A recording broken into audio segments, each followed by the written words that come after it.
बिहारची जनताने करून दाखवलं आणि भूतो ना भविष्य सोनामी सारखा रिझल्ट बिहारनी दिलेला आहे एनडीएची बाजूनी.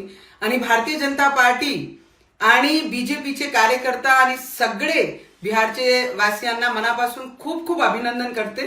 त्यांनी दाखवून दिलं आहे की देशाबद्दल असणारे प्रेम आणि देशाबद्दल असणारी जे इमानदारी आहे त्याच्या बाजूनी बिहारची जनता आणि या देशाची जनता त्यांच्या मागे राहणार आहे आणि ते रिझल्ट त्यांनी दिलेला आहे. पण काँग्रेसियांना आणि काँग्रेसवासियांना आणि जे उद्धव ठाकरेजी महाराष्ट्रामध्ये जी ईव्हीएमची रोने रोत आहे, मोर्चे काढताय, मंचावर जात आहे, भाषणं करतात आहे, त्यांना माझी एकच सल्ला आहे की बिहारमध्ये पाहून घ्या की काँग्रेसची कशी परिस्थिती झालेली आहे. कुठलेही राहिले नाहीये काँग्रेसचे लोक.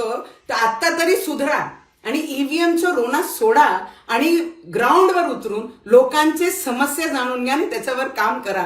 नाही काहीतरी त्याच बसून बिहारचे रिझल्ट तरी पाहून घ्या.